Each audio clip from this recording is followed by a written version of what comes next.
My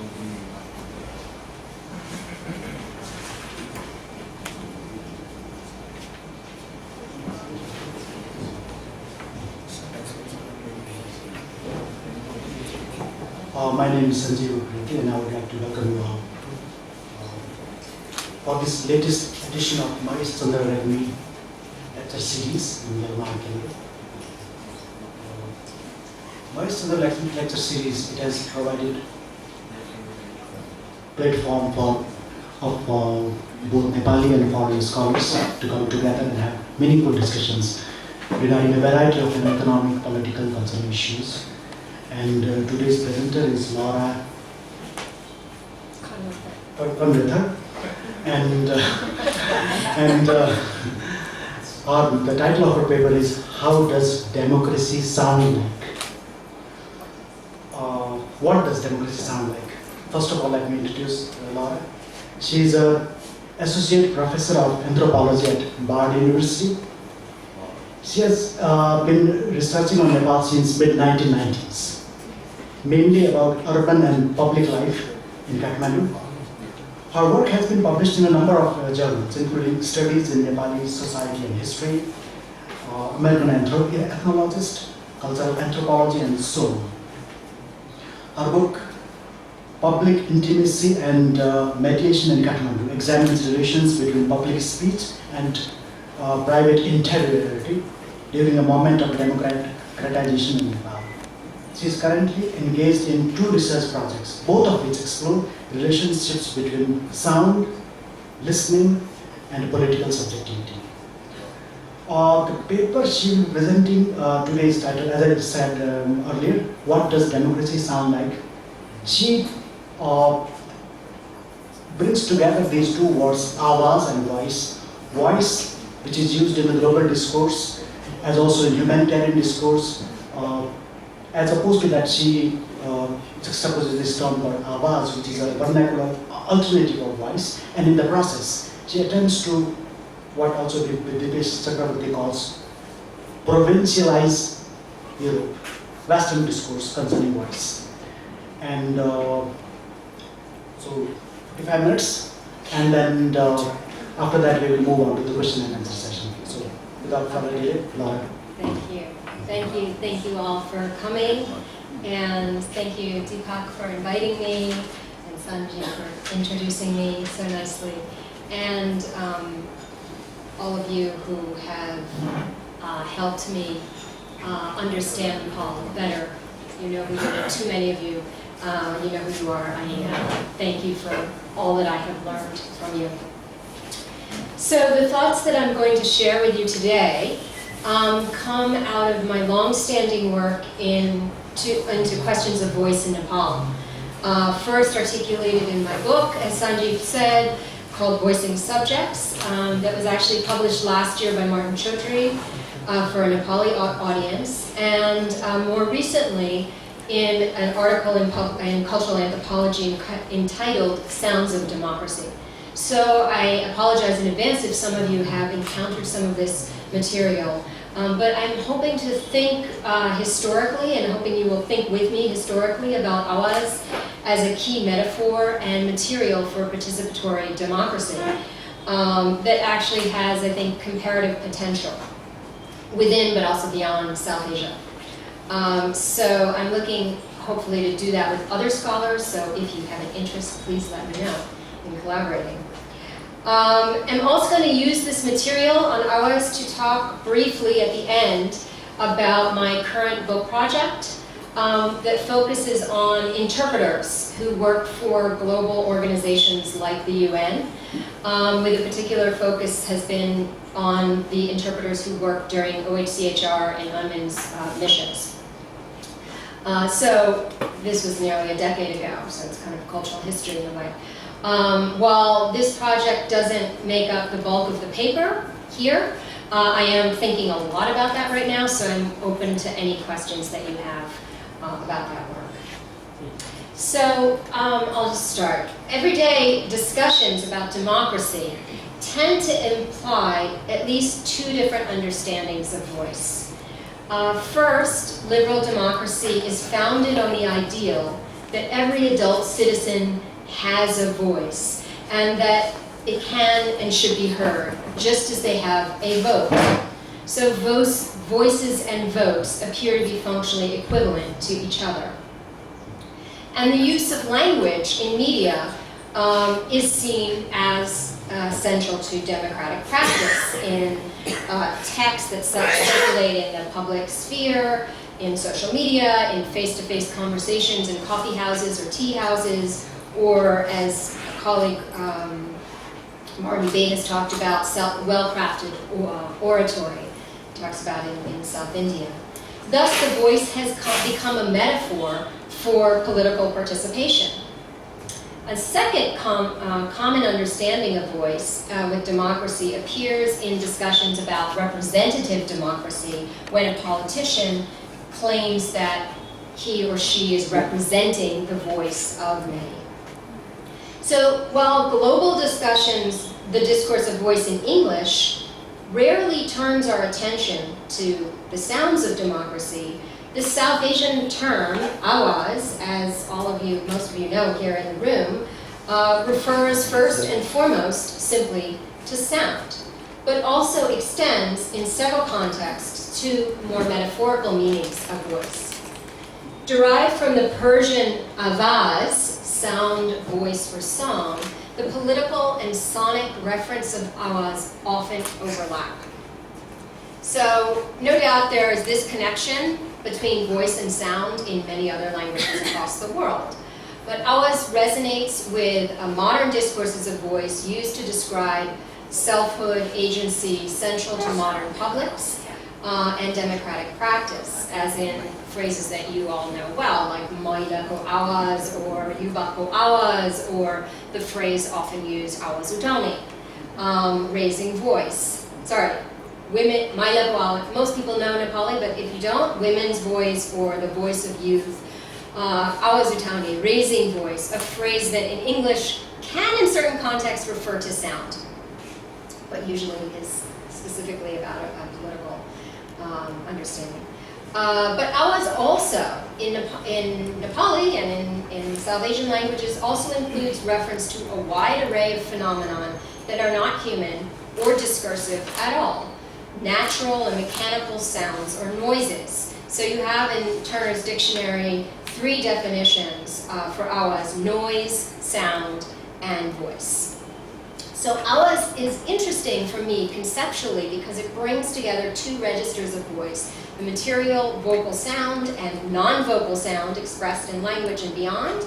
And second, its life as a conceptual category related to discussions about power and subjectivity and democratic representation and political agency. Its metaphorical meanings typically are expressed through the media in repeated phrases in the press or radio programs, as well as the names of these same media.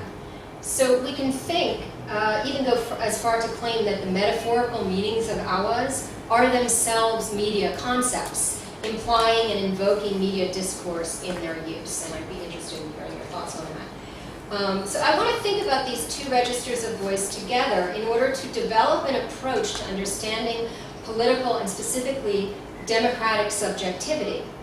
Because sound, of course, affects us in ways that go beyond words.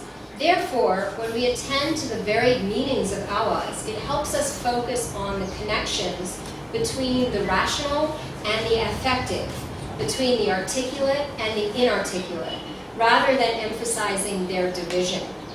And I'm following sort of the feminist provocations to question how we think about political practice. In attending to the sonic nature of Āwāj, we begin to complicate the individualizing and limiting effects of global discourses of voice that link each individual voice to a single vote. So it joins together affect, language, and media as 3 pillars of democratic practice, and in doing so, asks us to expand our notion of language beyond words, and expand our notion of media beyond technological media forms. So now you probably know, and all the Nepalis in the room, that the association of voice, speech, and sound is also present in the Nepali term hala, which means either, it refers to unintentional or inevitable noise, often the unwanted sounds that interrupt or make other sounds inaudible, or to rumors, colloquially understood as uncontrolled, widely circulating talk without a specific author. Right? So, like Āwāj, the term hala equally forms part of political discourse and practice. Protesters will often suggest that people should bring on the noise, hala garaune, and as Genevieve Laquier has argued, rumor has a significant effect on political actions like buns. Several scholars have also discussed the political importance of hala after the Narayanpiti massacre, and I think probably many of you know about that. While hala sometimes acquires negative connotations as meaningless noise or unconfirmed tales, in my understanding, Āwāj seems to be uniformly understood as more formal and coming from some kind of identifiable source. In its metaphorical meanings, Āwāj refers to individual or collective groups' authentic expression and their particular truth. So I want to be clear before I go on that I'm not trying to, thinking through Āwāj conceptually, I'm not trying to indigenize a global concept like voice. Instead, I'm actually suggesting that Āwāj offers another global trajectory of voice. One, this is what Sanjeev was referring to, one that might provincialize our northern understandings of voice that circulate in English. As Deepak Chakrabarty has famously argued, the concepts that we use to understand political modernity, such as citizenship, state, the individual, public sphere, human rights, and I would add to that voice, right, are indispensable, but they're also fundamentally flawed because of their assumptions about universal humanity that always takes Europe as its subject. Right? So the concept of Āwāj does the work of provincializing voice insofar as it offers us a little bit of a new way of understanding the political role of sound that derives from a South Asian concept but is equally at work in Euro-American contexts as well. So Āwāj is a global discourse in its own right. As I noted above, Āwāj is a common name for newspapers and NGOs and politically inspired performances throughout South Asia, as well as in Kenya, the United Kingdom, North America, where there are large South Asian populations. So, the online activist network Āwāj, which many of you may know, started by a Canadian of South Asian descent, emphasizes the global nature of its campaigns by stating in its mission section, Āwāj meaning voice in several European, Middle Eastern, and Asian languages, launched in 2007 with a single democratic mission, organize citizens of all nations to close the gap between the world we have and the world we want everywhere. People everywhere want. In using the term Āwāj instead of voice, the organization is signifying its departure in some ways from northern and more mainstream global media organizations and its alignment with media and actions of the global south. Āwāj draws our attention to aspects of participatory democracy that are also not usually remarked upon in philosophical discussions about political voice. Typically, political theorists will use the idea of voice to refer to a collective vox populi expressed in voting practices, or in political speeches, or in reasoned discourse. And I'm thinking about the writings of Habermas and people who take off from him, as well as those who challenge European analysts like Partha Chatterjee. In this way, voice appears to be a transparent representation of specific political demands. They rarely conjure other forms of political utterance. sound and noise, such as voices shouting or collective chanting or the production of noise for political effect. Or, as I'll talk about, the active performance of silence. In such performances, the notion of voice depends not on a single speaker or on many individual voters, but on a mass collectivity to have any message heard. Furthermore, to be heard and, importantly, to be felt, Āwāj arises in a range of media that include human voices, but also microphones, megaphones, radios, loudspeakers, as well as non-vocal instruments of sound making. This notion of voice as sound and political metaphor is embodied in the human mic or people's mic, made popular during the Occupy Wall Street movement in the US, where the police banned any use of amplifying technology. So I have, in the human mic, a single person's speech is put in short segments and then repeated. We amplify each other's voices. We amplify each other's voices. No matter what's said. No matter what's said. So we can hear one another. So we can hear one another. But also, we use this human mic. We use this human mic. Because the police won't let us. Because the police won't let us Use any kind of instrument. use any kind of instrument. So the human mic emphasizes this collective voice that, as Hamid King notes, shifts away from a sovereign, solitary personhood. Moving across many bodies, the human mic enacts the very thing that it seeks to demand. This is what democracy looks like, writes King, echoing a common chant that you hear in many US protests. Or we might say, this is what democracy sounds like. So to show the broader regional significance of Āwāj, I'd like to begin this ethnographic section with a clip from the Jnu Protests in 2016. So in this video, these are, let's see if it's going to start.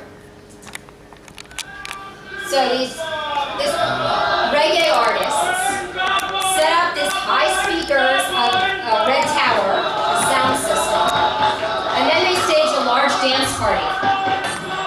They begin their protest party.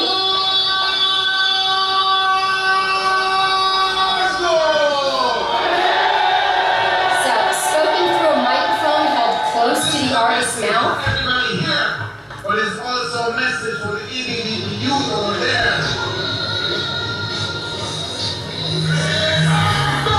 This utterance sends his voice beyond his body, hailing people to give him sound, voice, and noise. Only through the combined work of media and language does Āwāj achieve its effect. And importantly, it can't be done in words alone. The sound system channels a more general affective intensity that moves between people. And we have to switch off the music. So perhaps attesting to its subversive effects, they were told to turn off the music and shut down the protest.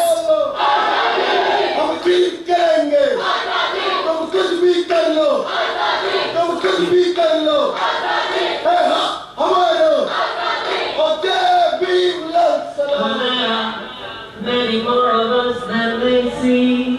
So, like the human mic, the Indian reggae artists practiced both registers of Āwāj as sound and as a metaphor of political agency. So the sounds that I'm going to discuss today in Kathmandu, I've called them kind of a democratic soundscape, and this is a concept taken from the Canadian composer Murray Schafer. who was doing writings and recordings in the 1970s of urban soundscapes. And they were an attempt to create a kind of acoustic environment that would become an object of reflection, much like landscape was for painters. But given his concern for noise pollution, Schaeffer's idea of soundscape contains a kind of thinly veiled environmental romanticism about the loss of the sounds of nature to industrial and urban noise. So ironically, the idea of soundscape that Schaeffer proposed was actually only made possible with technologies that recorded and stored sound. The idea of democratic soundscape asks us to think about the way that the sounds of participatory democracy are produced through specific media rather than in spite of media, ranging, as I said, from voices to performed silence to mass media. So democratic soundscapes are only made possible by everyday sounds that people draw upon and transform in their actions or protests. So to give non-Nepali readers in my article that I was basing this material off of a sense of the typical sounds one might encounter in Kathmandu, I created a sound piece of a fictive day based on some of the sounds we might hear from dawn until evening in the Kathmandu Valley. So early mornings of the Kathmandu Valley, is this going?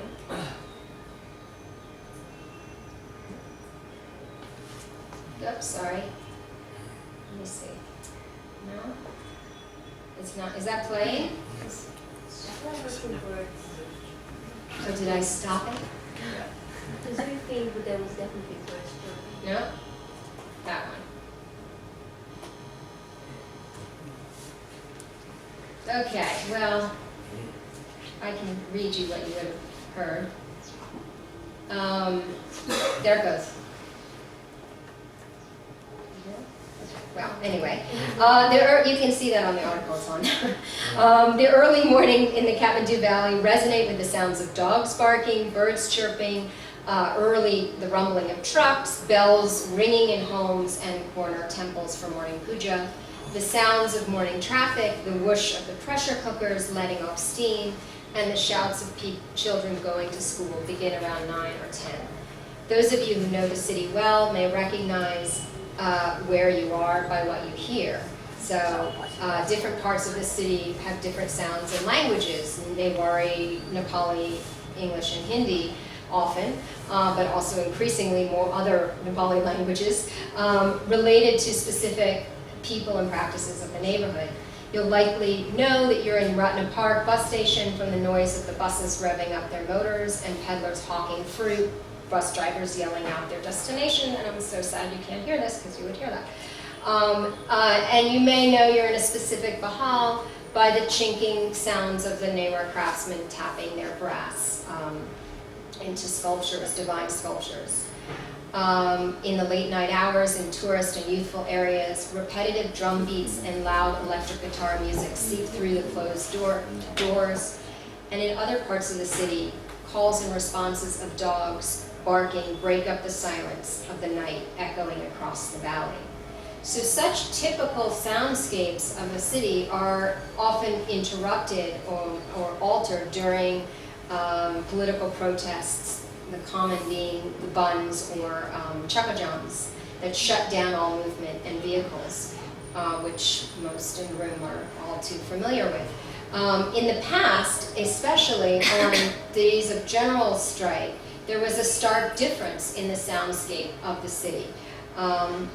So that, you know, due to the absence of traffic, indeed the change in the sounds are part of what makes an action like a bun so palpable, along with the threat of violence it entails, even for those who do not know what the bun is about.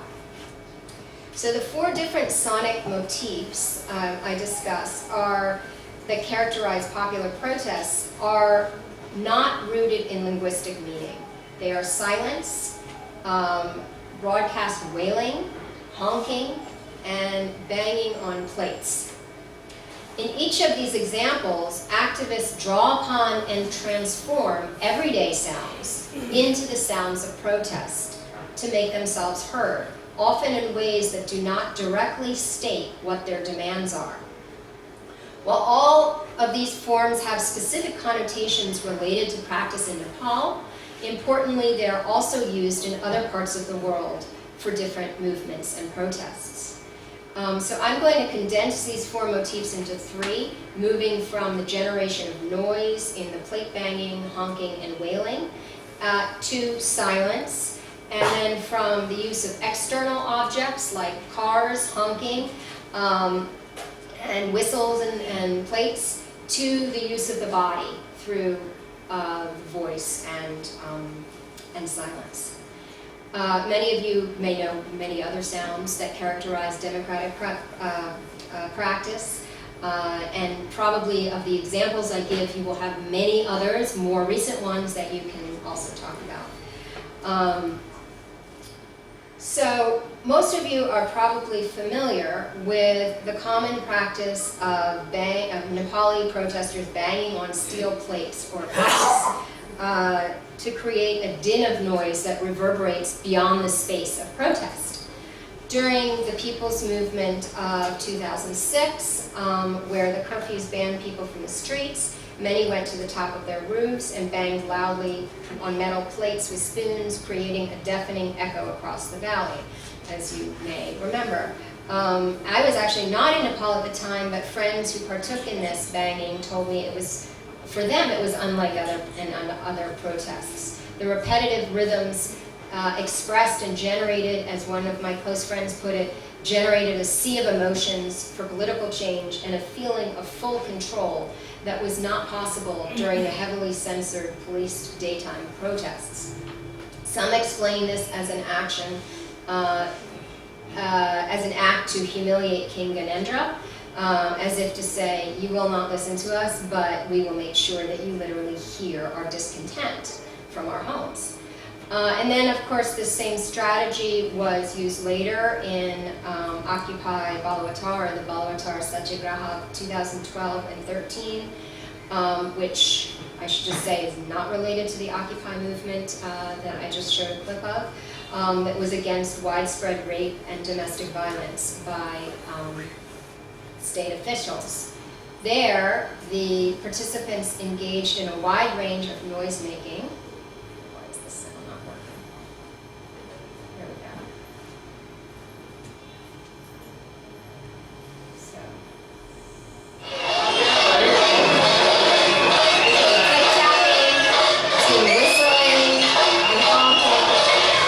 And several years later, activists used the same tactic to bang on plates in the daytime hours that demanded legal change that would give citizen rights to mothers. Banging on plates transmits little political content other than the overall affective tone, orchestrated anger and discontent. Its infectious quality animates participation. The content of the protest remains obscured in the din of banging that echoes across the city, signifying through noise a breakdown in communication between the ruler and ruled. The use of pots and pans and metal plates to create the noise of protest is, of course, a global phenomenon, used in Argentina, where it's supposedly originated, as well as South America, Quebec, Turkey. And Jonathan Stern and Natalie Davis linked this percussive banging on pots and pans to the 2012 Quebec protests to early modern France, when noisy demonstrations called attention to a breach of community standards in the village or neighborhood. Here, protesters turn everyday domestic items into the weapons of protest, effectively bringing the home into the public. Drumming out the beats together on pots and steel plates is also, and importantly, just plain fun. So the participants of Occupy Balawattar suggested the appropriateness of banging plates in a public campaign against violence against women, given the domestic labor that women perform in the home and the usual silence surrounding violence against women. The same noise, then, of banging plates can acquire different meanings that must be understood ethnographically for both their local and global resonances. Noise is typically thought of as non-reflective and unintentional, but noise is also commonly associated with the intentional unruliness of crowds, and that threatens to spin out of control, go against law and order, and challenge some of the foundations of liberal democracy. Indeed, noise is often accused by those in dominant positions against seemingly unruly marginal groups. It is read as polluting and chaotic disturbances that need to be brought under regulation. Noise is therefore often associated in analysis with tactics of the subaltern or the marginalized. But analysis of sound during Occupy Āwāj protests suggests something a little different. The noise of,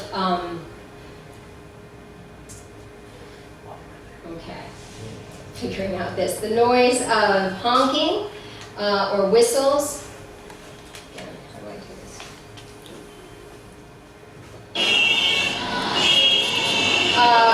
That were in support of the movement,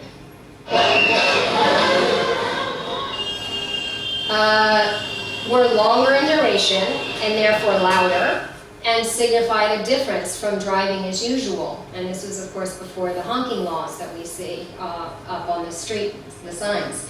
So in asking people to honk while driving, Occupy Āwāj demonstrated that they were not obstructing traffic, positioning themselves against the quiet of a bund, making strategic use of the noisy sounds of moving vehicles to signify support.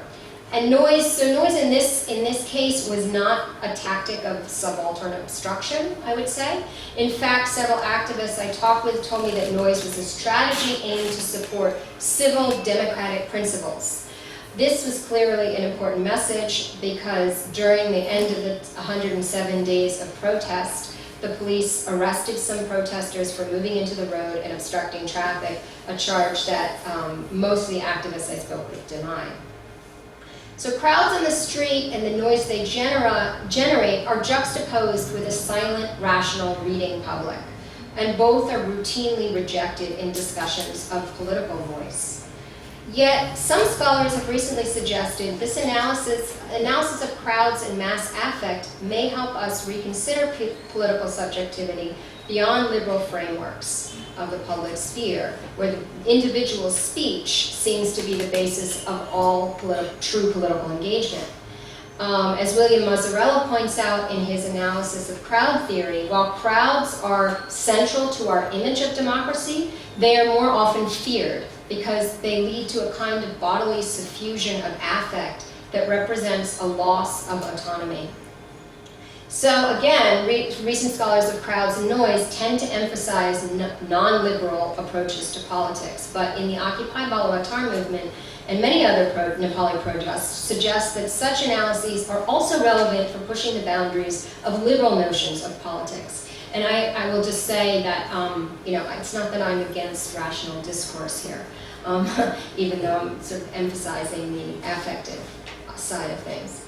So the second motif is broadcast wailing. Among the most powerful forms of noisy protest is using one's voice to wail or cry out in pain. This form of Āwāj has been used in several Nepali actions, as well as in other parts of the world.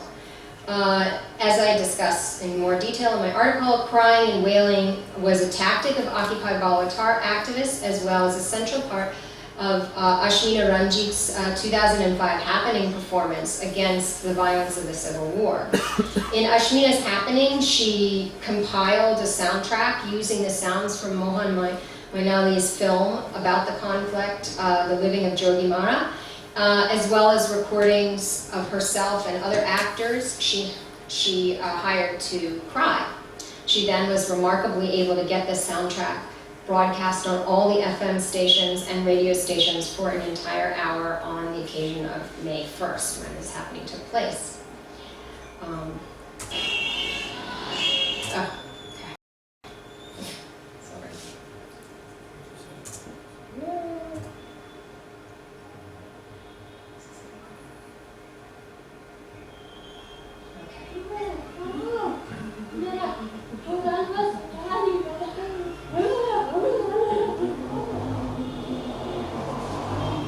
So the sounds of crying is most effective, Ashmina told me. It shakes you. Several days after this happening, youth activists used a similar tactic in their procession, and someone yelled out, "Where's Ashmina?" And then nearly a decade later, protesters who were part of the Occupy Balawatar movement wailed as they marched past the police headquarters. And here's the difference.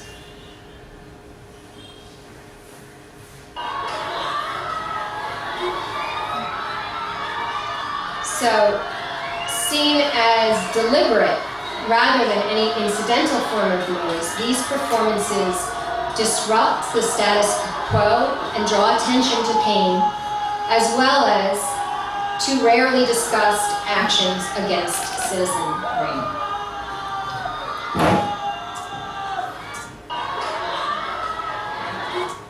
Whoops. Okay, well that's the next slide. The sounds of crying or wailing is the sound of affect writ large. In Nepal, as elsewhere, crying is often gendered and performed genre, common at weddings and funerals, and so it frequently accompanies movements that are specifically about women. Athina Siu, for example, discusses the feminist Women in Black vigils to protest the Israeli occupation, in which women move regularly between silence and wailing. And this was very similar to Ashmina's performance in terms of sounds. This feminist politics performs the inevitable experience of language being at a loss, that captivates people through audible expressions lying at the edge of discourse. So what kind of subjects do these sounds of crying bring forth? These are not actors who deliberately, rationally discuss issues of public opinion. These are unnamed, unidentified persons whose sounds make them appear to speak as one body, one voice, albeit sometimes often a clearly gendered voice. The subjects constituted by these sounds may resemble the crowds that stand in contrast to more self-measured publics. Voices without a clear language may express the suffering of a nation or a group more powerfully than words could ever convey. So in contrast to these noisy actions, silence is also a powerful form of protest, and perhaps ironically might also be considered a kind of a way to enact Āwāj. In Nepal, as in other parts of South Asia, silent protests are linked visually with black cloths that draw attention to the perceived darkness of a regime. So you can remember such protests, and Richard Burgard has discussed the teachers' strike in 1984-85, when teachers wore black armbands and went into their classrooms but refused to speak. I've often wondered if I should do that one day. And hoping to move their employers to action while remaining respectful of the lines of hierarchy. In 1990, there was also, as many here remember, more than 200 artists and writers staged silent gathering in front of Trichanda College in the same location as Ashmina's happening, and they wore these black scarves tied around their faces, and this is a photograph from many years later in 2005 when the government raided and shut down the FM radio stations and media personnel took to the streets with the black cloths tied around their mouths. So unspeaking bodies, where are we in time? Unspeaking bodies, walking together, become their own media, performing a collective and often silenced violence that the group of people endures. When performed in a large group in public, silence often emphasizes death and respectful mourning.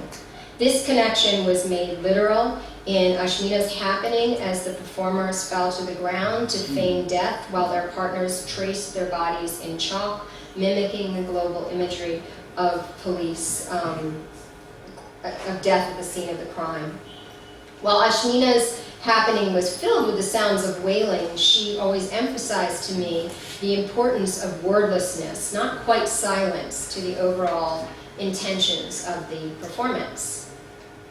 So we can think of many other protests around the world that have captured their audience through the public performance of silence. There was, in 1917, a silent parade of 8,000 to 10,000 African Americans on Fifth Avenue in New York City to protest a lynching. More recently, in the Black Lives Matter silent protests that spread across the United States, there was, and also, this is a scene from one of those protests.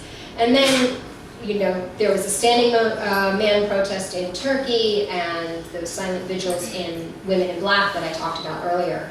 So each instance of silence obviously has its own history and specific intentions, and each of these cases has a powerful effect on emphasizing social solidarity, solemnity, and violence. Silence also draws attention to the break in communication and even the problem of the public or of politics itself.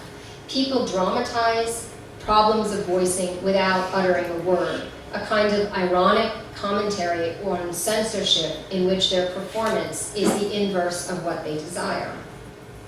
In Kathmandu, such silent protests, as I have suggested, might be considered a mode of Āwāj utani, or raising voice without making a sound. Their actions obviously intend to cultivate or provoke talk. So all of these instances draw attention to the material qualities of sound. These sounds then get grafted onto democratic expression and more metaphorical understandings of voice. And as I have suggested elsewhere, I think that this concept of voice, that Āwāj has the potential to break open the ubiquitous discursive voice used in global human rights organizations, in humanitarian discourse, and in liberal understandings of the public sphere. In these contests, we often find a group or a person who is presented as, quote, voiceless, who might be able to gain a voice through some effort, often with the help of another organization, medium, or authoritative knowledge producer. While Āwāj and Āwāj utani certainly echo these global ideas of voice, it's a question I still have whether there is the notion of voicelessness within this idea of Āwāj, and all of you native speakers will help me think about that a little bit. So this exploration of Āwāj I'm going to end has led me to my current research project that focuses on interpreters for global organizations. I was just finishing my research for voicing subjects when several of my friends took up contract jobs as interpreters for OHCHR and UNMIN. One of them, who many of you may know, Mark Turin, in his typical jocular style, described his job as being a voice for hire. Mark was talking about himself as a medium or conduit through which information passed from one language to another. Through the kind of unbelievable cognitive skills that are required in order to translate constantly and often, as many of these people have told me, for hours and hours on end, and somebody in this room has probably been an interpreter. Actually, I know there are several. An interpreter's voice becomes the medium that enables another person's testimony to be heard, and then later transformed into human rights officers' evidence for their reports. In this process, the voice, the body, and the overall person of the interpreter typically disappears while they make audible the voices of others. So being a voice for hire, I initially thought, is decidedly not a form of Āwāj utani. Or is it? Now I'm not so sure. And would like your comments on this. Similar to the practice of the human mic that I showed earlier, interpreters repeat whatever is said so that the respective parties can hear one another. The important difference, of course, is the complex process not only of animating but of translating others' voices. Is this a form of Āwāj utani? Interpreters also enable organizations like the UN to realize their global aspirations. And this globalness is often founded on seemingly universal ideal, though actually probably grounded in Euro-American ideals, about democracy and voice. Without interpreters, as some scholars have pointed out, there would be little to no international relation at all. So in talking with many interpreters, Nepali and foreigners alike, it quickly became clear that sound was a crucial dimension of their work, yet one that's rarely thought about. Unlike the halls of the UN General Assembly, where acoustics was actually central to the design of the hall, sound is a hindrance and a rarely thought about aspect of an interpreter's work, is particularly in the field. As one of the interpreters put it, sound is an afterthought of an afterthought. Also, in contrast to the General Assembly, where interpreters are often considered kind of queens of the session, managing the delegate hive, in the field, interpreters regularly express their sense of being marginalized or of lower status than the substantive human rights officers. So I'm framing this project around a tension that I've heard expressed by many interpreters between being a neutral, objective conveyor of information, a voice for hire, while also being a subjective witness to extremely difficult and often violent situations or stories. So as a conduit, a metaphor that I often heard, an interpreter's labor is understood to be ideally invisible, so that the two parties can talk to one another. And I think Mark Turin told me that when he went to visit people in the translation unit in Geneva, they said interpretation is like air. If you smell it, it's bad. Right? So that's the ideal, is it's totally invisible. In this sense, they fall into a category of modern workers that I have been calling conduits of voice, with this aspired position of neutrality that everyone who works in this field knows is impossible. Secondly, in their work as listeners, they are also ear witnesses who bear an ethical and subjective responsibility to accurately convey information they hear in ways that it often profoundly affects their own body and subjectivity. Understanding what it means to be an ear witness will help us think about what the law does and does not hear in several moments where neutrality actually breaks down. These moments include the times when the interpreter begins to cry with the victim as they repeat the other person's trauma to the human rights officer, or when the person telling their story to the human rights officer begins to then address the interpreter directly, asking for their help or advice. Or when the interpreter needs to just stop the conversation to simply eat or drink in order to, quote, save their voices, the medium of their labor, while the other people for whom they're translating sit by quietly and wait. Being both a conduit of voice and an ear witness means that interpreters often vacillate between seemingly mechanical work and the intensely subjective work, between speaking for another and then repeating traumatic testimonies or information in the first person. And interestingly enough, I'll just say that this represents two ethical perspectives that actually define different humanitarian organizations, from the kind of those that emphasize neutrality and impartiality, like the ICRC, International Red Cross, as the most valid form of truth, to those who emphasize witnessing and subjective testimony as the ethic of their work, like the Doctors Without Borders, MSF. Obviously, in practice, this is hardly neat, but what's interesting about interpreters is that they negotiate these seemingly incompatible perspectives in and through their bodies and their voices, inhabiting both stances simultaneously, even as they implicitly are made to feel marginal to the primary organizational structure.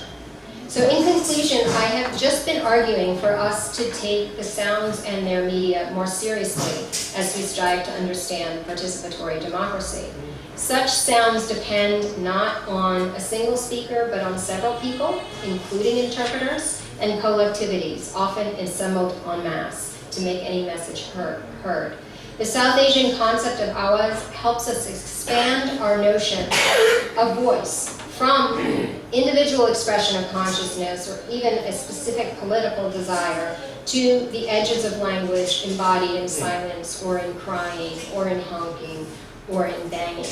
These all bring forth a political subjectivity based both on intention and affect, on a rhetoric of noise and silence, and in the transmission of sound that is both mass-mediated and acutely embodied. Thank you. Thank you, Baha, for a very interesting and awesome presentation. I'm sure lots of people would like to have lots of thoughts regarding the presentation and would like to ask interesting questions. Like the floor is open now for questions.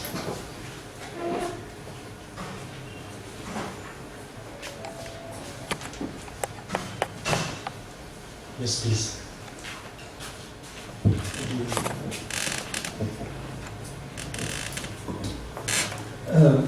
I'm Āwāj. It was interesting to hear your presentation, Laura, and you gave a long list of the styles and modes of raising voice. That is what I understood. And some people profess to raise voice of the voiceless, and we are the people who raise the voice of the voiceless. That is what they say. I wonder if there has been any study which of these styles have been more effective. Of course, they may be related to different places, different authorities that hear it. But has there been any study or studies that have been found most effective as a mode of, as a style of presenting, raising voice? Thank you.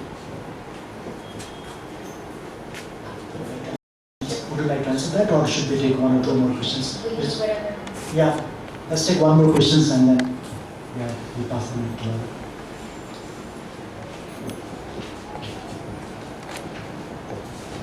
My name is Leela Libu. I am a teacher. While you are presenting your presentation, I feel your argument writing is very, very excellent, and your evidence are very, very good for your justification. But I raise only 3 questions because I feel little bit unclear. My first question is this: when we are presenting or we are generating the knowledge, we should take the theoretical base. So you talk about the public sphere, agency, etc. So my first question is, which one is your theoretical base of your talk? Number 2, what kind of agency plays significant role to raise the voice of voiceless people? And third one is, many critics claim that the word voicelessness is created by the developed country. Due to that cause, that word create the inequality in the world. Voiceless people and the people who have strong voice. Due to that cause, that word creates the inequality. So that words govern the voiceless people in the underdeveloped countries. This one is also said by the Foucault also. I think you know about Foucault. He talks about the biopower and governmentality. He also says that words govern the voiceless people. That creates. You got it, Manchit. That creates the that construct the colonization. Is that your question? Thank you. Okay. forgetting this question. Write it down. Which way can Which is more effective? Right. Yeah. Okay, I start with that. I think it's hard to say because you would have to say effective for what? And then I think my point is that every movement has its own demands and its own wishes and its own kind of set of things that they're trying to get heard. So I think that activists and performers are actually incredibly creative in thinking about the relationship between what they want and the kinds of sounds that they're using. And my only point is a really simple one, actually. It's not a big theoretical claim, I don't think. It's only that we never think about that. When we very rarely, political theorists typically focus a lot on what is the demand. So I'm just saying, well, sometimes those demands can be best understood in this compilation of thinking actually about the sounds that they're using. So like in this one, I mean, in those protests or in the Kantikor one, that they were creatively thinking about why silence was the best soundscape for that particular takeover of the 2005 Kantikor, right? And similarly, the banging on the Satyagraha, the Occupy, they were thinking about lots of different things, but that people would tell me, you know, it's about domestic violence, and that's a relevant thing. It wasn't only that, and obviously there's more. So I don't think it would be a good idea to say, well, this one is the most effective because it's so context dependent. That's what I would say to that. So in terms of the other question, critical question about the theoretical basis of the talk, and also this question of voicelessness, I think that's actually what I'm trying to point out in a maybe not effective way, because it clearly didn't get across. It's that I don't like the term voiceless. I don't actually like that term very much because I don't actually think people are voiceless. And so I'm trying to find another way outside of the rhetoric of the dominance of a global register of voice that we all hear everywhere around the world, that might turn our attention to get away from that sense of voicelessness. And you know, maybe I'm sort of hopeful that Āwāj provides a way out of that, in a way. So that's in part what I'm trying to suggest. In terms of the theoretical basis, I mean, in many ways I'm drawing on stuff that comes actually from others who have written about voice, as well as myself, but in dialogue with them, and trying to find new ways to understand voice that isn't limited to simply a kind of political agent, voice equals political agency in this very narrow kind of individualizing sense. I'm not sure if I totally answered your question. Did I get everything? Almost? You can talk. Other questions? Yes, please.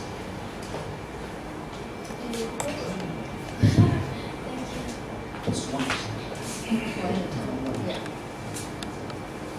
Hi, I'm Nitika, and I'm a research associate here. And first of all, great job on the Nepali pronunciation. I think you nailed a lot of it. So basically what I want to talk about is, you started researching Āwāj in 1990s. And that was a completely different political spectrum, because conversations could be one-directional. You could tell people what you wanted to tell them, and there could be time for you to explain what you're trying to tell them.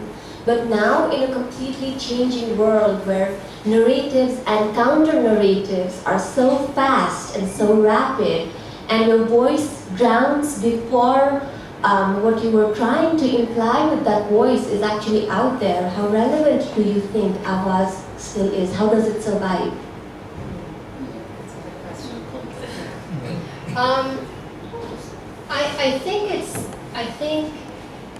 I think it's relevant insofar as even though that digital moment that you're talking about, where someone's tweeting right now before I've even finished a sentence, and that we live in, even though that is happening, that is a new form of the circulation of voice, right? And so the time is definitely different. And I guess the interesting thing about the digital moment is that, okay, there's the Twitter kind of words, right? But there's also a ton, in the Occupy and in Ashmina's work and in lots of other protests that I can witness from my home in New York, he's also always there's videos and sound components as well. So I guess I feel like sound is also still relevant because digital media make that possible to circulate, and that frequently it is the sounds that on those kinds of recording of protests or movements that people respond to. In other words, I think Āwāj provides us with a possibility of not just focusing on what the discourse is. And so when you're talking about, well, I had time to explain exactly what I wanted, right? I guess what I'm saying is that politics has an affective dimension that often goes beyond whatever that demand is, and that often you can, I'm trying to understand how people feel as political subjects. And, I will say that some of this is inspired by my frustration with my own country right now. And my frustration somewhat with the party that I'm affiliated with that spends a lot of time doing kind of very intense discourse of, reasoned discourse, but that isn't always effective. Some of the things that have happened in the world you can see, are based on affective dimensions. So how might we actually think critically about that, and can that be part of our understanding of what political subjectivity is, without it only being thought of as like fascist? Okay, I hope that sort of.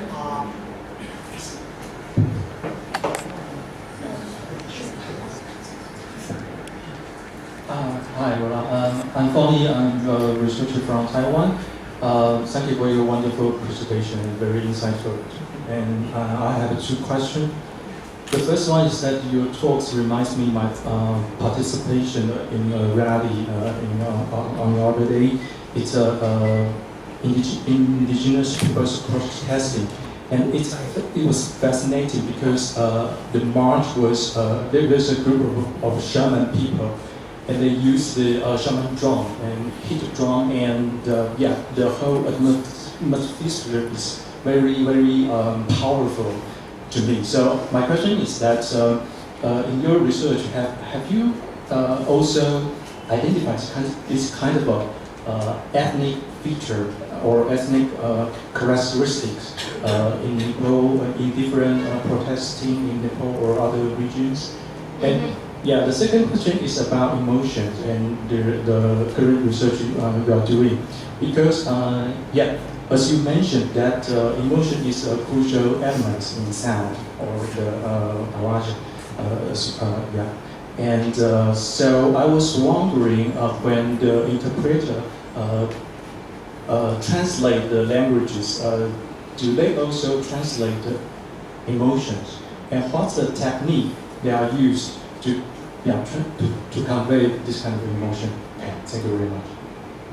Okay, thank you for your questions. So I can't kind of come up with any specific examples, but I do think that there are ethnic sounds that get reproduced in, Zanadati protests or in ethnic-based protests, and I can't think of any particular example, but that's part of the point, is that the specific sounds that are used are also in dialogue with whatever the specific demands are, right? So they're strategically used, and usually they're based often on what's everyday sounds that are people surrounded with. So if you're talking about indigenous groups, then what are the sounds that signify indigeneity, right? And so that comes into play. In terms of the emotion, I think I've heard different, and I'm still in the midst of this research, but I heard sort of two different strands on that from different interpreters. One is that some people say it's absolutely important to to translate the emotions and the fact of someone not being able to speak, or the ellipses, or and that gives it you, if you're able to, one person said to me, if I'm able to cry and make the other person who I'm translating for also cry, then I've done my job. So that's one perspective. I have on the other side people who think that is professionally, ethically wrong. And so people who say, I am the medium, I am not that person, I am translating this because they need to hear this as information. And so when I have one person who said, I had a journalist who wanted me to become much more emotionally involved in what was a very difficult story, and I felt that was ethically wrong because that's not my story, that's this person's story, and I'm not really the person that should be conveying that. I should be conveying the content. So I think it's different, and I haven't sorted out when that, exactly, I haven't made any generalization about when, but I did different perspectives on that. I think she needs to. Yeah, you. Please. Thank you very much. My name is Deepak.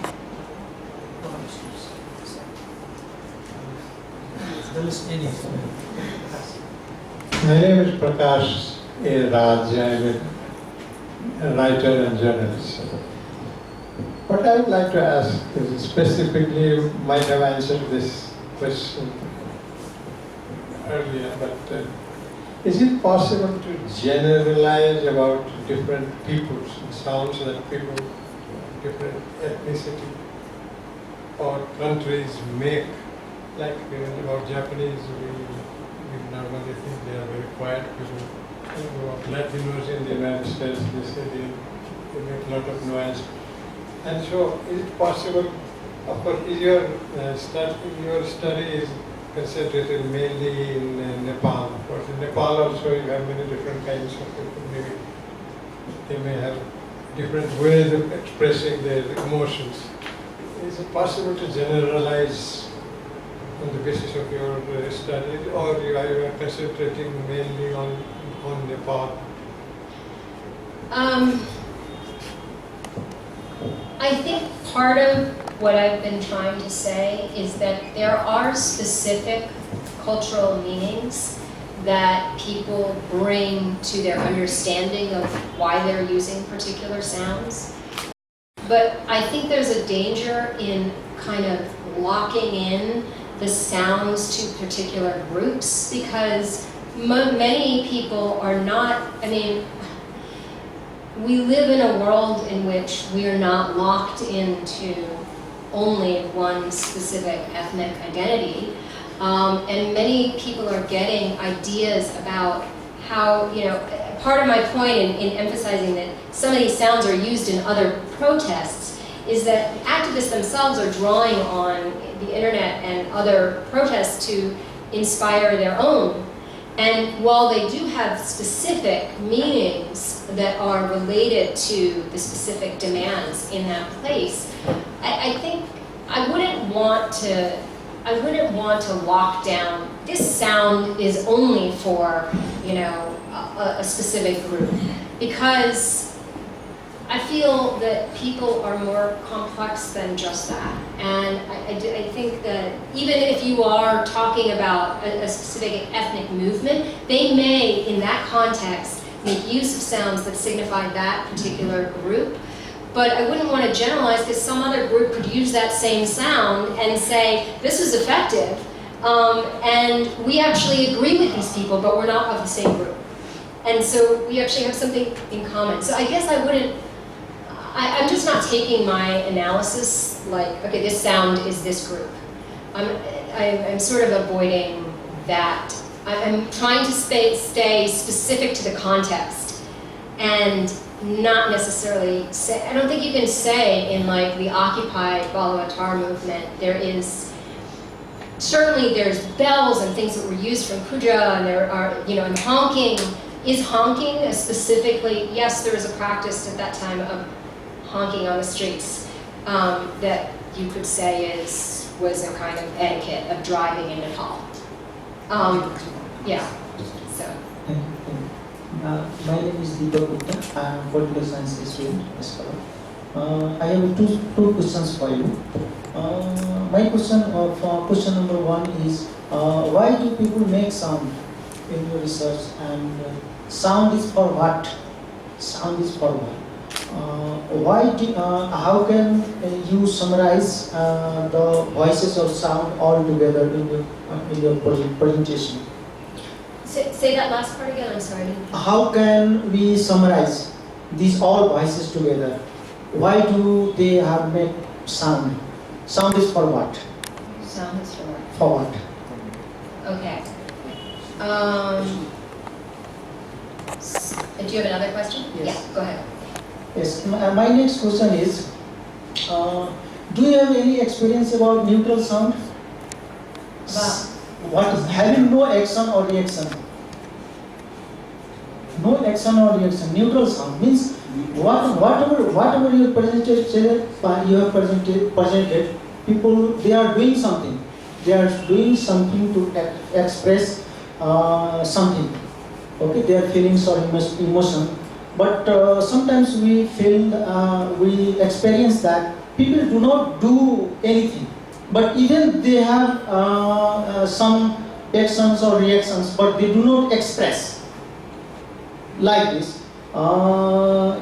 When we protest, if there is no result or something, there is no hope or there is no, people do not go to protest. But even though they are angry or they have anxiety, they have pain, but they do not protest. Do you have any experience about that? Okay, so the first question is, what sound is for what?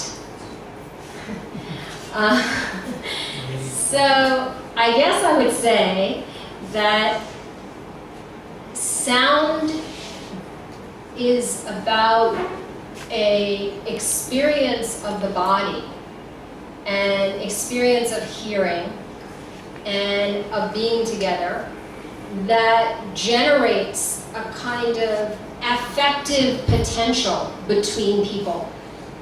And that potential is actually powerful in generating a sense of solidarity. So why sound? I think, has anyone been at a party where you're just, everybody's moving at the same time? You feel as if you're one body. And that's part of what a political, you're, even with everybody's differences, you're in some sense trying to enact a kind of unity. And sound's effective in doing that. So that's, I guess, my first answer. I think there's probably a lot more I could say. Neutral sound. So the focus of my research is when people actually do use sound. So, and are intentionally creating silence or intentionally have I met people here who are incredibly frustrated and feel that they never want to go to a protest, even though, yes. But that's not actually the subject of my research. So I haven't sort of, it takes it in a different direction in a way. But yes, that exists for sure. Yeah. Would you pass the mic to Amina, please? No.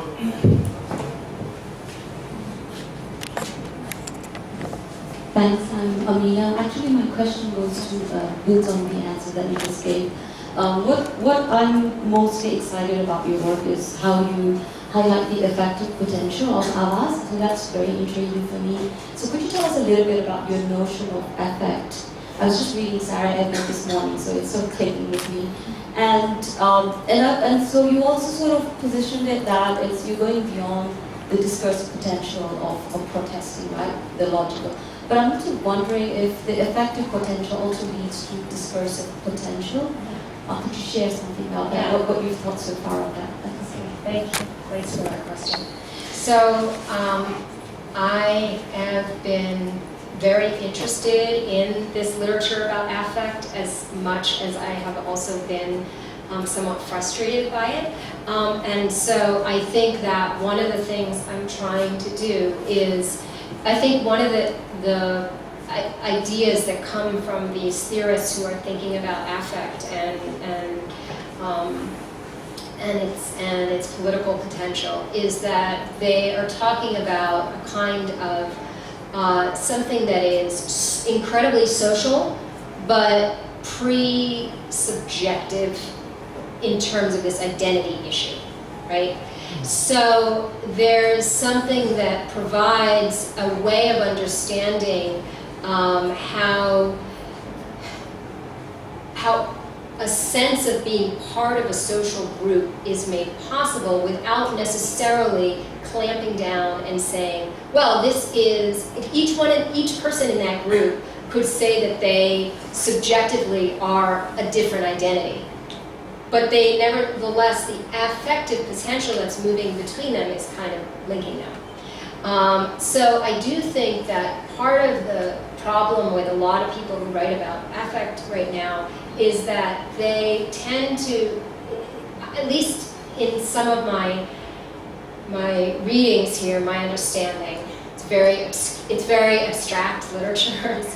And so some of my understanding of it is that they're trying to get at something that's pre-cultural in a way, pre-mediated. And there's something, a little bit of a danger that I find in that, of trying to get at a space of human interaction that somehow has no mediating effect at all. And yet, the only, like we saw in the Jnu Protests, the only way that you can feel the affective potential between people is through the sound system and through this guy yelling into the microphone. And so I think mediation has to be part of how we understand what affect is, and that's a little bit not in the picture. So that leads to this question. So a lot of people write about it's before language, right? And I think there is something interesting about talking about what can not be said. But I don't think it's pre-mediated, and I do think that part of the intention is to lead to discourse. So this guy here with a thing over his mouth, I mean, and all those people lying down, the point is to generate media commentary on that, to talk about what's going on in our country, that all of these black men are being shot, right? They want that. And how do we, so it is about, and sometimes affect can be a place where that is more effective than standing up there and saying, like, and you have to do that also. But I do think, I do think it kind of leads to discourse. And the intention actually is about trying to lead to discourse. It doesn't always work. But yeah, I don't know if I totally answered the question.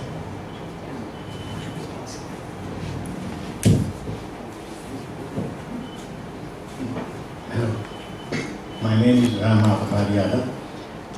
I don't have a question, but I just wish to share a few things that have sprung to my mind while listening to your presentation. To begin with, I wish to commend you on a very brilliant sort of presentation. What struck me most was the way you created an entirely new semantics for me. All these words that I've been using in my life for an entirely different purpose. Your title has sound as a verb. What does democracy sound like? Yeah. Okay. I have been dealing with as a noun, all right, all my life, and have been interested, intensely preoccupied with the sort of physiological correlates, the acoustic correlates to sound. All right, that's my problem. Voice, I was aware of when suddenly one time I decided to sell my voice, and I had to go through a voice test to speak on Radio Nepal, one of those days. All right. Then I got into what is commonly known as voice box, my own larynx. All right, and I sort of made a fiber optic filming of my own larynx in speech production of ga, ha, ga, ha, for instance, and what constitutes the differences. All right, so that was voice to me. Many years ago when I was young, I would listen to Voice of America, the breakfast show. Maybe some older people like that. That was a different kind of voice. All now I think was all propaganda. Honestly speaking, now I don't get to listen to that. I don't have a radio, but I would still love to do that. The way you manipulate these words, even voiceless that you say, has an entirely different connotation in my discipline to what sound is voiceless and what is voiced. All right, as a linguist, since you have studied probably anthropological linguistics, you would know that P is voiceless while B is voiced. All right, so I was struck by voice print, for instance. I was for many years interested in voice print. My professor in the United States was very heavily occupied with preparing minimum rules for sort of synthetic speech production, to put in all the acoustic information and then see what it sounds like. So in those days when I was a student, the computer would sound like John killed a snake. That's as far as my professor was able to come up. Now, of course, everything is very clear. All right. So I just thought I should commend you on creating an entirely new semantics. The only suggestion, if you don't mind, is since your first poster that you showed there has the correct spelling, although your spelling has diacritical marks on Āwāj, I would suggest that you replace your J sound with a Z. Z. That's exactly what the correct spelling of this word would be. Okay. Thank you very much. Okay, thank you. I wanted to, first of all, just say that part of that idea of the voice print and the, coming from linguistics or coming from a place where you're on a media where you are you're literally having your voice circulated. That is part of what inspired me in many ways, this analysis, because part of what you're talking about is the voice as a mobile thing. Commodity. And it's moving away from bodies, and it is all external in many ways. There's a print of it. And I think that often in the sort of dominant understanding of global voice, it signifies interiority in a way that doesn't recognize that actually, to get to that, it has to be externalized in lots of different media forms. So, thank you for that comment. And the Z comment. Oh. Any more questions? We can have one or two. So I got got to know about this talk maybe like 15 minutes before it started. I'd like to thank Shan for bringing me here first. And like me as a youth or Nepal, I have heard a lot about revolution and conflicts going on in the country, but the only protest that I've ever been was the silent protest. And it happened when one of our fellow friends was put in custody for uploading something on YouTube. And it was really powerful, first of all, to all of us who participated. And we somehow managed to gain a lot of interest from a lot of people. And with us using the internet and the protest, it somehow sent a really powerful message to everyone. With us, who were the part of the project unknowingly, we managed to gain a lot of interest of people, generate a lot of interest of people, and somehow succeeded as well. So this shift in protest, which I have seen from violent protests going on to this non-violent source, because like protest is mostly about expressing the problems and then creating discomfort for someone other, for them to think that it is causing some discomfort to other people. How far do you think is it that all violent sources of protest are going to be replaced by these sort of protests? Like with the... I don't know if that's going to happen. I don't want to predict anything. I think part of what you're talking about and what I was trying to talk about is that the kinds of, like the silent protests that you're talking about are often positioned against another kind of popular protest here, which are these obstructions of traffic or shutting down or, you know, that kind of thing that have been analyzed quite a bit in South Asian, you know, literature as forms of what I think Genevieve Lackey calls illiberal democracy. Forms of trying to say that, you know, the liberal democracy thing isn't working for us, and so we need to take another step. But I guess what I'm trying to say, and so in those analyses, that's where you get some analysis of sound on some level, or noise, or lack of noise, or, you know. And I'm trying to say, I guess I'm trying to say, well, that even in protests that are actually positioning themselves against this, they are not sort of subaltern, marginalized groups. Sound is actually really important. And I don't know about the question of replacing, because I think people, you know, I think there are lots of different ways of protesting here, and some are quite effective, even if they're really annoying.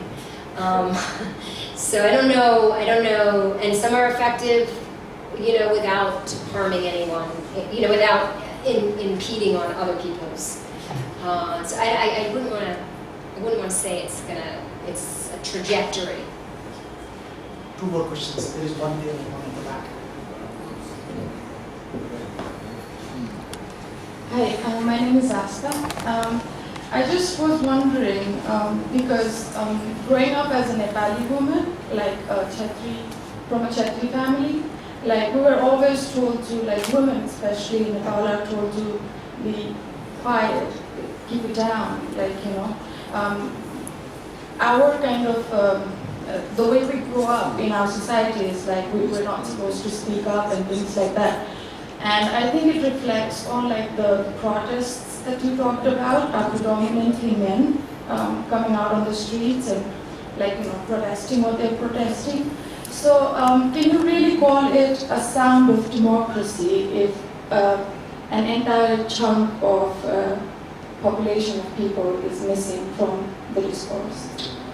Well, I don't actually think that all those protests were just men. I mean, I think, you know, I think that the Occupy's, you know, the Satyagraha, were, a lot of women were involved. Women's organizations were involved. It was about domestic violence, and it was about, inspired by this specific rape case. So many women were involved in that. And certainly Ashmina is a very well-known figure in Nepali art world for bringing feminist perspective to the streets. So I think part of what you're saying is important in terms of thinking about the gendering of voice in everyday worlds. So, who speaks quietly? Who speaks loudly? Is there a gender dimension to that? Does it reflect, I was in a conference one time, and I was just talking to Pranay about this, where actually I gave some version of this talk, and one of the panelists said, well, do you notice that high status men always speak very quietly? And why is that? Because we're all leaning in to hear them. And so, we started talking about, now I don't know if there was that context, I wouldn't want to generalize that, but certainly in the US, women who speak too loudly also are seen as a problem. And loudness is ethnicized. So I think that issue that you're raising is super important. It's not, I haven't really, I'm really interested in that, but I don't have any conclusions about it, but it is important. We get told this all the time, culturally and religiously in our religious texts as well, when we derive things from our religious text or things like that, we're really quick on saying पोथी भाषा भन्ने चाहिँ महाभारत हुन्छ भन्ने कुरा चाहिँ त्यस्तो we have this rhetoric in about. Yeah, okay, thank you for that. Due to the restrictions of the time, we can have only one question. I'll go to the person whose hand I saw first. That will be the last question. Hello, thank you for this wonderful talk. I'm a student of political philosophy, so I will ask. So I have to invoke Aristotle. Okay. The way he has defined political animal is through speech, and the way he has defined, why humans are political animals is through speech. But he also excluded, women, slaves, and children because of the same criteria. But he also excluded lots of other things like animals and non-humans. Āwāj is not a human-exclusive sphere, but politics still is to the large part. Yes. Now, the post-human term is also using noises and voices, not voices, but noises and sounds, to breach into, and its affective dimensions, to breach into the hegemony of humans in politics. Bennett's Vibrant Matter and Bruno Latour Parliament of Things to refer to. It is clear that you are rupturing this voice-vote bond and to challenge the requirement of being able to speak to parlor in a parliament.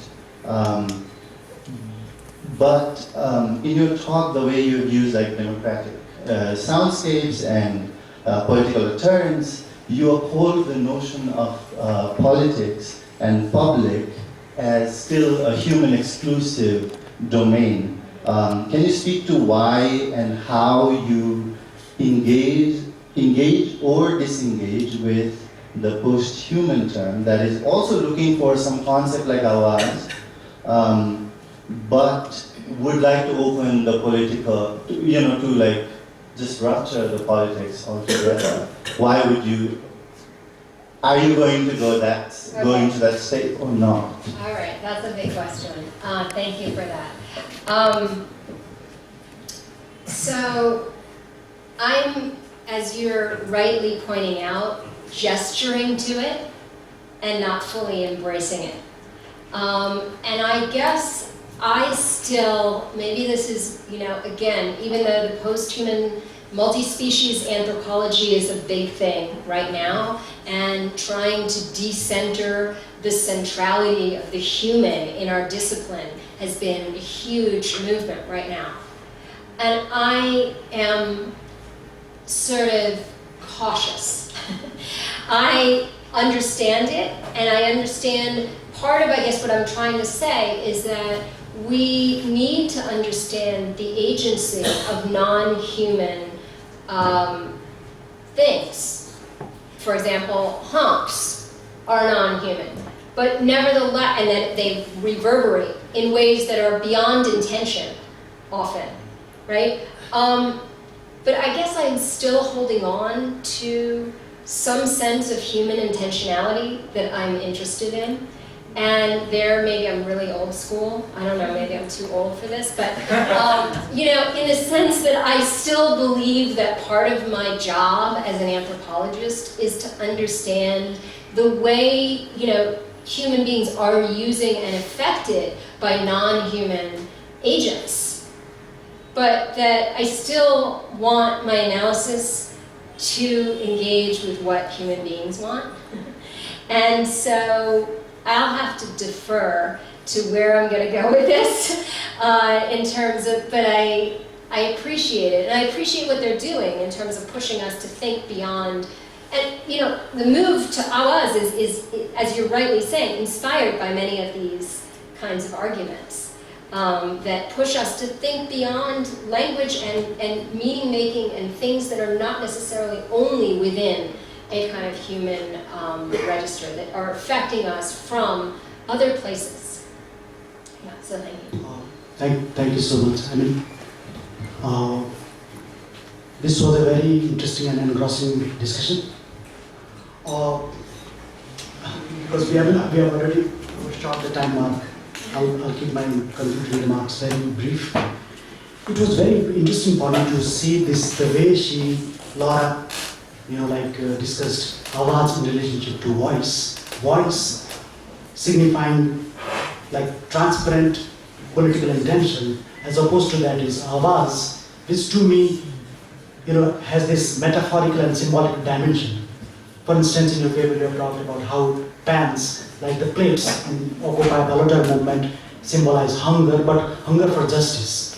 That's a kind of symbolic dimension to it. And then the same with the wailing in Ashmina's happening, wailing symbolizing the suffering of Nepali people. So that metaphorical dimension that worked there. And as I was listening to your paper, and I was also, when I had this opportunity to read this paper, it brought to my mind both of these movements, and especially Ashmina's happening in 2005. As a close friend of Ashmina, I was also involved in it, albeit in an indirect manner. And I think one of the ideas was the part of the, you know, like, thought process was to also to ask the authorities to stop the clock of Ghantaghar, but we didn't get the permission. So the Ghantaghar was like drawn on the street just before Richandra. The idea was to signify this idea of suspended time. So the question of time was important, but also the question of space, because this movement started from Richandra with Sunil and Ashmina tearing the papers, and then, you know, all kinds of performances, people falling down on the street, and the wailing on by the FM, and we walked all the way up to Padmodaya High School, and beyond that we could not go because the police with, you know, guns and were standing there. So that space from Richandra to Padmodaya, I interpreted that as a canvas of history, because in canvas you have certain borders, right? Because in that performance also those were borders, and I also wrote an article regarding that titled Canvas of History, which you have also quoted a couple of times. So when I was listening to you, I was going through all that, and all those memories came back to me, and now I'm thinking of, in that space and within that suspended time, and also at the edge of language, as you use that, what kind of sounds are articulated. And I wanted to ask you this question, but, you know, because there were too many questions that already. But my question was, you know, and maybe we can discuss this later, but the question of, you have been discussing how those sounds were produced, like how Ashmina or the people in the Balotar movement, which authorities they contacted or which FM stations they contacted. That was the question of production. And also was the question of textuality or the materiality of the sounds that you have dealt with very well. My question was, regarding the reception part of it. And at one point in your paper, you talk about, how Shina's performance, for example, happening, was interpreted differently by different people, agents. Like government thinking that it is anti-Maoist happening performance, and the Maoist thinking that it's anti-governmental thing. So there was a lot of semantic flux in my mind. And the question was, how did the passerbys who didn't know that there was a performance, how did they saw it? I was wondering whether you talked to some of them or how did they receive them? I talked to some, but not a lot. Okay. So that's why it's not. But I would say that one of the points I have understood this to be, and why the crying was important, is that the meaning is left up to the person hearing. And so it is not determined exactly what is meant by that. So it has a kind of openness to make it possible for the Maoists and the state to think that this performance was for both of them, which I think is a pretty bizarre situation in many ways, except that part of the reason that's possible is that it wasn't language. It wasn't determined what was being said. So the content was being, in some ways. And I also just want to say that space element is super important. I mean, I didn't bring that out here, but sound helps to make a space. Absolutely. And that's why I think the term that you use, these sounds at the edge of language. Because voice has this discursive quality. It is rational and analytical, as you said. But these sounds that are happening at the edge of language, they are positioned between affect and rationality, as you said. And then I would also like to tie it up to, I think that question of voicelessness came up. And like you, I also believe that, there is no such thing as voicelessness. People have been voicing, they have been speaking about their pains. The question is that of listening, People who should listen, they are not listening. That's the question. And perhaps these sounds that happen at the edge of language, within that space, that they open up this another space of alternative strategies to make people listen, what they are not listening, or alternative ways of communication. And it was a very good presentation, very interesting and engrossing presentation, and very interesting question and answer session also. And I'm sure that all of us will go our homes today thinking and rethinking what is the sound of democracy. Thank you very much.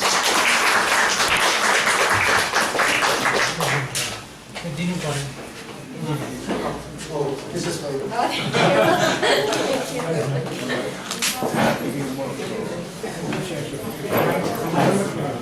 Thank you.